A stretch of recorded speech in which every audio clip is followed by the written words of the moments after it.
Hello. So we'll see if this works. I'm kind of in some sketchy signal.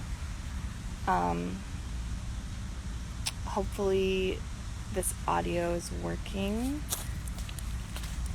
I'm not sure where this cut out, but I was trying to introduce a few threads in this story of closing the door and being cool.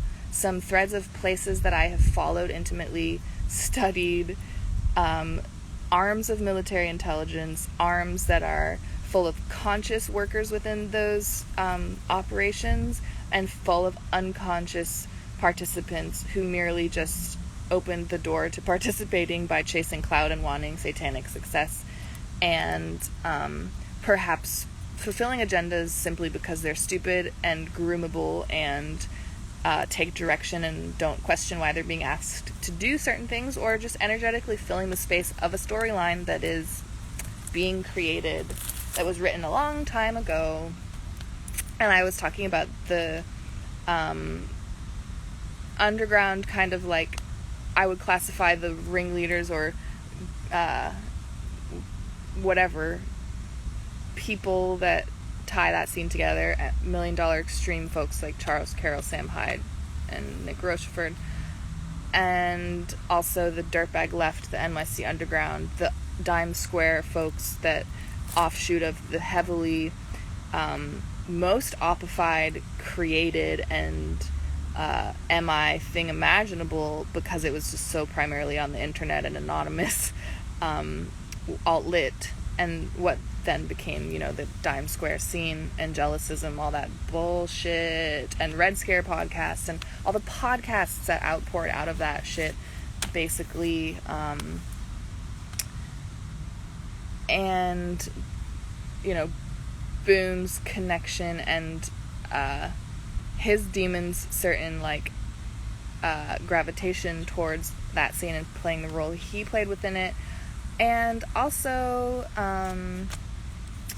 I haven't, but now I'll go into the other thread of this story of how I kind of let a lot of satanic belief still in, and while I was here in DayLife Army, and cared in a certain type of energy about these scenes and people in a way that was actually just seceding territory that DayLife Army had claimed through my belief, and we talk a lot about washing belief here, my belief kind of becoming re-tethered again to the pain matrix, even just in the way that I subconsciously respected all of these ops doing things in secret and getting up to fuck shit and horrible things their jaws would drop to the floor about, yet in secret with all these other hipsters, some of who had no idea and others who were part of it as well.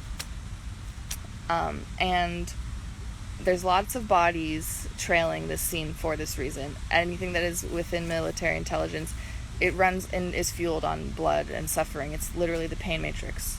That's what creates this reality, and the underground fuels it.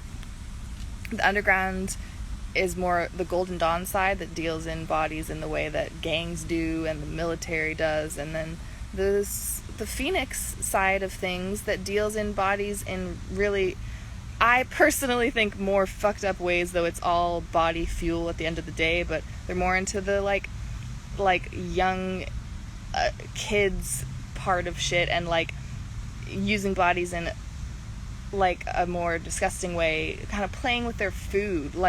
I can't describe it, but that scene is way more heavily invested in the underground side of things, that's music and culture and art, and the other side of the underground is more literal mob shit.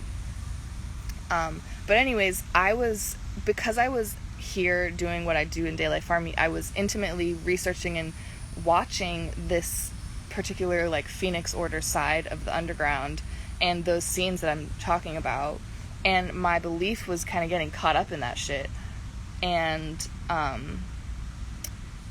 it compromised my work here, really, because I'm supposed to be believing in the pleasure matrix, so much so that I can pull people's belief out of the pain matrix, at least enough that they're not lining up to jump into the belly of the beast and sacrifice themselves, and enough to at least maybe avoid that fate, And there's a particular person that really is inspired me to do this series, and figuring out that I had this problem that I had not closed the door on cool and clout enough. And that person is Trevor Bazile.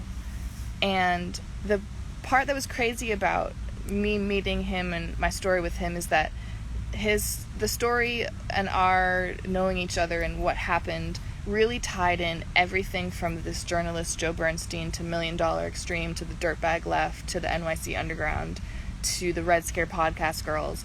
It really tied it all together. And yeah, I guess like I'll just finish this part by going into who Trevor was and how I met him. But basically in 2020, I believe, the summer right after the whole DLA cancellation thing, or in the tail end of it really, I guess, Trevor Bazile found out about us just through that, I believe, and just being DLA being known online in this particular circles of Instagram and meme pages and stuff and whatever. And he had a Instagram meme page that was pretty popular, Trevor Memes Bazile, like 420, something like that. It was constantly getting shifted around and whatever, but he would post memes of me and Jesus on there, and we, like, as DayLife Army loves any type of social washing, negative, positive, whatever. But we enjoyed those memes, and he was socially washing by doing that. So I reached out to him on Instagram, and he was like, yeah, I'm a fan of General Koa and the work she does and you guys. And we talked about just like some bullshit about the underground and the whatever woke groups of people that were still kind of at the helm, I guess, of the underground in terms of where belief was. And I called him on the phone. I told him art was bullshit. He was an artist, you know. And we talked about a few things, but like, I still had a lot of belief tied up in the Pain Matrix underground as being cool still, and not seeing it or believing really in my heart, which is different than knowing things intellectually, really believing in my heart that it was bullshit and dangerous to stake your belief to and try to succeed within. The more you did, the worse your life got, because the more you're worshiping Satan. So I did not go all the way with him, and I was a little like lukewarm, and he was like, oh, thank you, Dan. Dan's my number one hater. So he asked if DayLife Army would participate in this festival that he was putting on while he was at the time working at Borscht Institute in Miami. It was a film festival, and DayLife Army doesn't do art. A lot of people came here from the art world, but that is something that we do not do. It's part of DayLife standards. You're not going to be participating in Pain Matrix culture creation. So we did, however, have another DayLife appreciator. This I believe I'm not sure where she was from. She was like an Afro-French woman. But she was gonna like remix some DLA footage and stuff, and that would be in the festival instead. And he was like, great, awesome. And he lived in Miami, or in Florida at least, and you know, like any black or brown person in a scene of like white hipsters had a different set of realities he was facing, and was around a lot of people that basically saw him as somebody to use and consume, quite figuratively, but also like kind of literally, to be honest. And we didn't talk about that much or anything, but like we talked to a few other times on the phone, and I like actually felt kind of, I was dealing with, at this time it was maybe a year in to my IRL time in DayLife Army, and I still had to exercise a lot of shame around washing. I used to go live and be really embarrassed to talk about washing because I didn't believe it enough. Like, when faced with other people's pain matrix belief, which has a whole system and trillions of dollars and thousands of years of brainwashing and mind control behind it, it's a big frame control to go up against with the frame of pleasure matrix expansion that I was a baby inside of. So I remember talking to him about social washing, and then like he just, looking back, because I looked back at our messages, he wasn't even like that angry or anything. I just see a black person but looking back, it was just like, listen, I can't financial wash, I'm not going to do that, so please don't ask me. But in my head, or in the time, I just was like, oh my god, like I like can't. And I just stopped really talking to him, or I think I tried to reach out, but I didn't really connect since then. And he told me he was moving to New York City, and because I wasn't in contact or really following him or what was happening, I didn't know that he was actually like traveling to New York City to really be in the exact belly of the beast scene of the New York City Underground that I was describing on the live before this, full of those ops and traffickers and fucked up people and snakes and demons. And the connections he had there were to people that I was really delving into, looking into their background and their connections concurrently while he was out there, on my own time, because of their connections and their close following of DayLife Army secretly from like all of those people know of us but would never say our name or how much they really do follow things.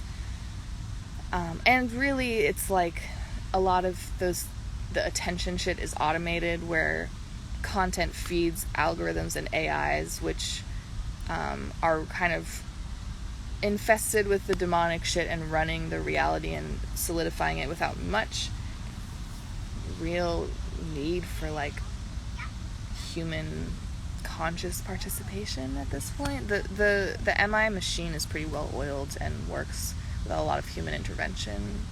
Without a lot. There's plenty.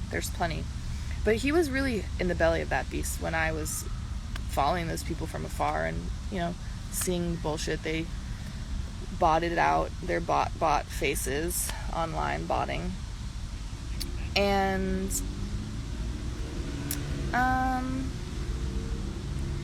I think that's probably where I'm going to end this part of the story.